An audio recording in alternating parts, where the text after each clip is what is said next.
So you got to think in frameworks or you're going to be lost, I'm telling you, in business for the rest of your life. Everybody's freewheeling business. Once I got over 100 million in revenue per year, every business flaw I have starts to come out. A lot of entrepreneurs are cocky because they're running 5, 10, $20 million businesses, which is fine, but those are like little blue belt businesses, maybe purple belt. So when you get lost, you have to have frameworks, the 300 frameworks of wealth, the 67 steps. So what is the framework on the social media strategy in order to go viral?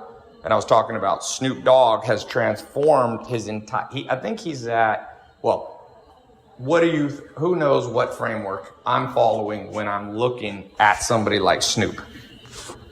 Making decisions with calculators. That is one of the 67 steps. I'd say you're getting warmer, but not. You're warmer, but not there, because that is more like if you're trying to decide to sell an asset. You have a piece of real estate. I just bought a business. I just bought bodybuilding.com. I had to calculate what I'm going to offer. Instead of using my gut feeling, I created an Excel spreadsheet and basically a formula that accounted for the risk, the opportunity cost of capital, the other uses, and came up with, here's my max offer and valuation that I'm going to pay. So that is a good framework, but it's not applicable to, emulating somebody like a Snoop Dogg to grow your social media, your TikTok, your Insta. What's a closer one? Good artist copy, great artist steal. Right, Pablo Picasso, good artist copy, great artist steal. That's even warmer, but people still get lost because they're out there copying different. Who do you copy then? There's another framework.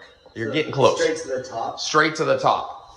That is something I've been telling people for years. If you have a choice, I had one of my brothers want to learn basketball, and he was like, yeah, my next door neighbor was like a college basketball player, so he's been teaching me. I was like, bro, why don't you go watch a YouTube video of Steph Curry or LeBron James or Kobe Bryant playing? It's the same amount of time. Go copy the very top. So if you look at Snoop, like he's hit like 76 million followers. And yeah, he was a celebrity, but how many celebrities push over 50, 60 million? A lot of rappers that are legacy, like old school rappers, OGs like Snoop, they don't even have 100,000 followers. So you look at his strategy, and the framework of mind is good artist copy, great artist steal. Picasso said, I don't mean you steal their stuff. Although, what does Snoop post a lot of? His own content or other people's content? He finds the best content and posts it. He's kind of following Pablo Picasso. But when you don't know who to emulate, that's why when I'm looking at business, I go, who's the best business person?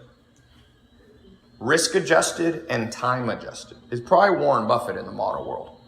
Because yes, there's people richer than him now, Elon Musk, Jeff Bezos, Zuckerberg, because Buffett now is he's still in the top 10, but not at the very top. But if you look, he took less risk.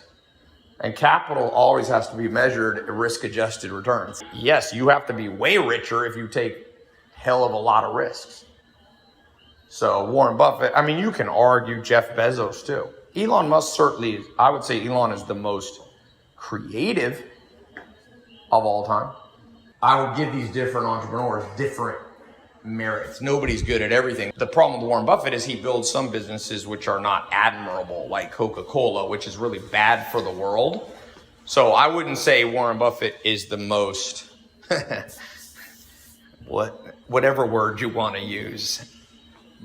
Elon is like, I want to do things that help the world, so maybe Elon's better from that standpoint. But in terms of like being a cold, calculated investor and making good decisions, shit, who's better than Warren Buffett? That guy never made a mistake. My favorite thing on Warren Buffett is there's a story. Reporters go, hey, tell us about your losses. What's your worst investment ever in the last 60 years? And he's like, oh yeah, I make lots of mistakes. And they're like, well, what is one of them? We can't figure one out. He's like, one time I bought, I forget what it was, United Airlines or American Airlines preferred stock.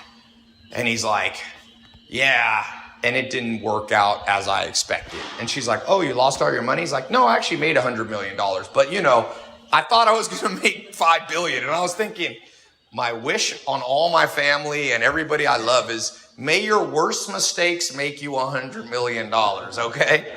But the man's a decision-making tree, which, by the way, Warren Buffett quotes. Sometimes people say, Ty, why do you quote people so much? I'm like, well, to think that you have all the answers in your own brain, you'll never get truly wealthy. All these great people study other stuff. You know, the greatest conquerors, the greatest thinkers, they build on the body of work of other people. Like Newton said, if I've seen further than others, it's because I've stood on the shoulders of giants. That's another framework. That's not in the 67 steps, but that's in the 300 frameworks of wealth, which I've never shared all of them publicly, but I use them. You got to stand on the shoulders of giants. A great reason Elon Musk is the richest man in the world, and he is putting rockets in space, and he does have a, amazing electric car. He didn't come up with all that science. That's how science works. So he's quoting other people. He's building. Two brothers built Tesla. I mean, he's built off of it, but even the very idea, he was built off the shoulders of other people. PayPal was a merger. He built off the shoulders of other people's work too. So that's what I was saying at the very beginning. It's a great book. I want you all to read it. Lessons from Titans. New business book. I'm now reading it, and I just finished the audio today. It is a great book, and it goes through the boring business stories that nobody talks about, because it's much more interesting to talk about Celsius, Meltdown, and Bored Apes, and Tesla. But there's a whole bunch of businesses that have stood the test of time, which is the real thing. Can you stand the test of time? Anybody can get rich for a year, but can you get rich, stay rich, and keep building wealth, not just for yourself, but for other people? And so that Lessons from Titans that talks about some of these companies like Danaher, United Rentals, things most people never heard of. And those people, you talk about good business, and what they say is what truly wins is a humble leadership. And what brings down great companies. Every company on the Dow Jones Industrial Average from the 1800s, the original big companies in America, every one of them's fallen. Because different reasons, people get cockier. We're GE. GE was the biggest company in the world in 2001. And they almost went bankrupt twice a few years ago, because it's easy to be like, we're the best. We don't need to follow frameworks. We don't need to copy other great people. We don't need to go straight to the top. Shit. Yes, you do. Number one thing that'll take you out eventually. And I see it. I see people on social media. They're like, Ty, you see this new person make money? I'm like, let's see if it lasts 5 years. Anybody can get rich. My own grandpa used to say, once is luck, twice is skill. 1 5-year period to be rich is luck. It's a lot of luck, but 10 years is hard. 20 years is even harder. So you got to stay humble, build off frameworks, not your own, just your own intuition. You can use your own intuition sometimes, but like you said, sometimes a calculator will give you a better, cool, calculated, literally, no pun intended, structure on what to invest in, what to buy, how to not overpay for stuff.